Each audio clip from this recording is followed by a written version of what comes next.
The Amitābha Sutra. Thus have I heard.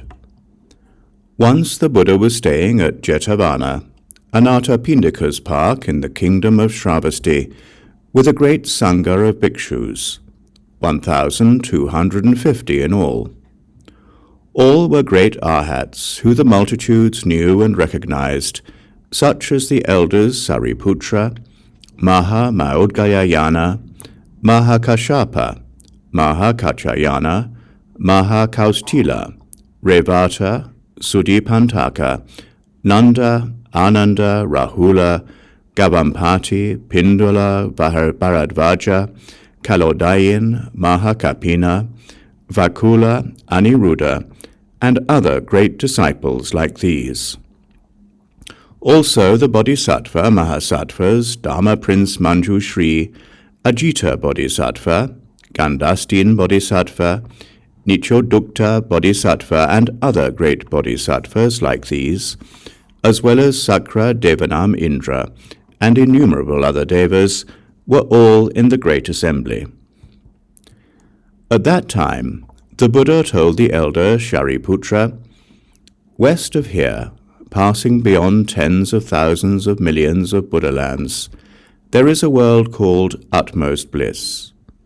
In that land there is a Buddha named Amitābha, who has now manifested there to teach the Dharma." Śāriputra, why is that land called utmost bliss? The sentient beings in that land are without any kind of suffering, and only enjoy every kind of pleasure. Therefore it is called utmost bliss. Furthermore, Śāriputra, completely encircling the land of utmost bliss are 7 tiers of railings, 7 layers of netting, and 7 rows of trees, which are all made of the 4 treasures. For this reason, that land is called utmost bliss. Furthermore, Śāriputra, in the land of utmost bliss there is a pool of 7 treasures, which is filled with the waters of 8 merits, and the ground on the bottom of the pool is covered solely by gold sand. On the 4 sides there are stairways composed of gold, silver, lapis lazuli, and crystal. Above there are towered pavilions, which have gold, silver, lapis lazuli, crystal, nacre, red pearls, and carnelian, magnificently adorning them. In the pool there are lotus flowers as large as carriage wheels, which are blue-coloured with a blue sheen, yellow-coloured with a yellow sheen, red-coloured with a red sheen, and white-coloured with a white sheen. They are fine, wondrous, fragrant, and pure. Śāriputra, the land of utmost bliss is complete with meritorious adornments like these. Furthermore, Śāriputra, in that Buddha land, heavenly music is constantly played, and the ground is made of yellow gold. Throughout the 6 periods of day and night, the heavens rain down mandarava flowers. Early in the morning, the sentient beings in that land always fill the hem of their robes with many wondrous flowers, and make offerings to the tens of thousands of millions of Buddhas in the other directions, and return by mealtime to eat their food and take their stroll. Śāriputra, the land of utmost bliss is complete with meritorious adornments like these. Moreover, Śāriputra, in that land there are always various kinds of rare multicolored birds, such as snow geese, peacocks, parrots, saris, kalavinkas, and birds that are conjoined. Throughout the 6 periods of day and night, all of these various birds sing out in harmonious and elegant voices.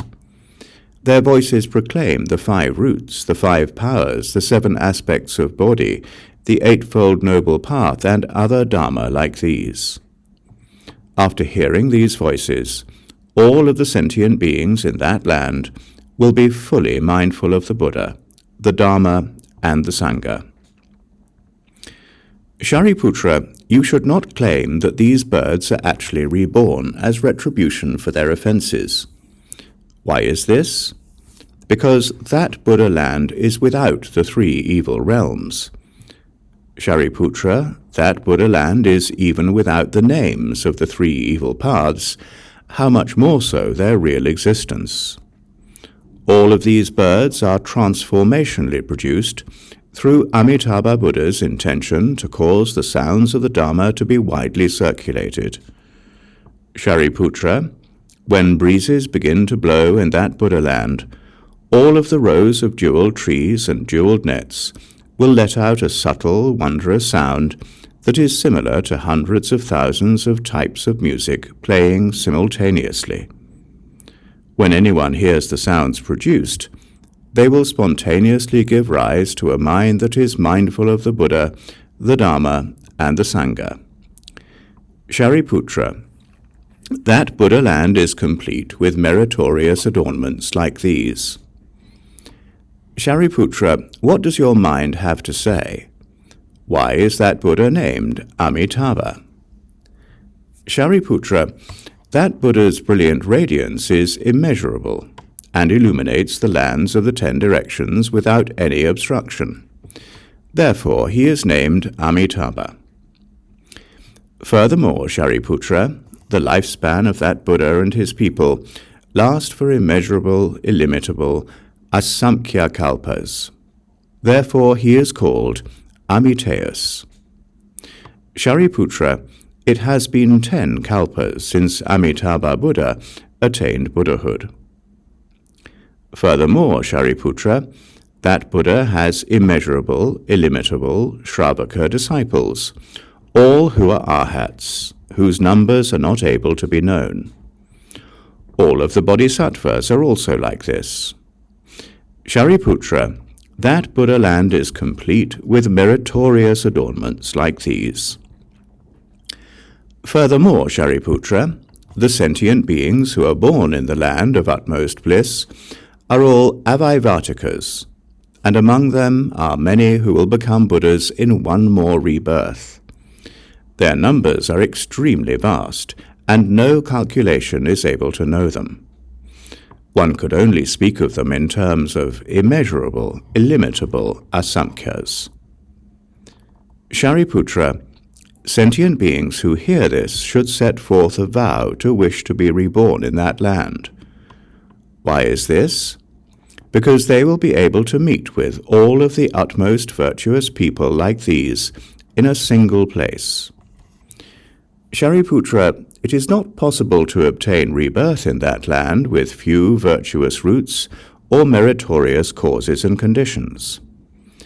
Śāriputra, if virtuous men and women hear Amitābha Buddha mentioned and hold firmly to his name for 1 day, 2 days, 3, 4, 5, 6, or 7 days, wholeheartedly without distraction, then when these people near the end of their life, Amitābha Buddha will appear in front of them with a host of sages. In the final moments, if the minds of these people are not distorted, then they will be able to be reborn in Amitābha Buddha's land of utmost bliss. Śāriputra, I recognize these benefits. Therefore, I proclaim these words. If there are sentient beings who hear this spoken, they should set forth a vow to be reborn in that land. Śāriputra, similar to me now, there are also those in the eastern region who praise the inconceivable merits of Amitābha Buddha, such as Aksobhya Buddha, emblem of Sumeru Buddha, Great Sumeru Buddha, Sumeru Brilliance Buddha, Wondrous Voice Buddha, and other Buddhas like these, who are as numerous as the sands of the Ganges River. From their own lands they each extend their characteristic long, broad tongues, completely covering the trichiliocosm. They then speak these sincere and true words. Sentient beings, you should believe in the sutra on praising the inconceivable merits which all Buddhas protect and keep in mind. Śāriputra, in the southern region there is Solar and Lunar Lamp Buddha, Renowned Brilliance Buddha, Shoulders of Great Flame Buddha, Beacon of Sumeru Buddha, Immeasurable Vigor Buddha, and other Buddhas like these, who are as numerous as the sands of the Ganges River. From their own lands, they each extend their characteristic long, broad tongues, completely covering the trichiliocosm. They then speak these sincere and true words. Sentient beings, you should believe in the sutra on praising the inconceivable merits which all Buddhas protect and keep in mind.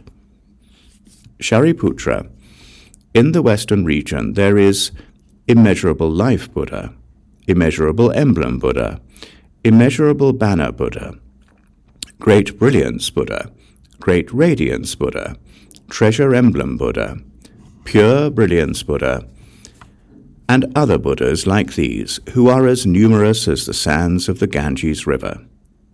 From their own lands, they each extend their characteristic long, broad tongues, completely covering the trichiliocosm.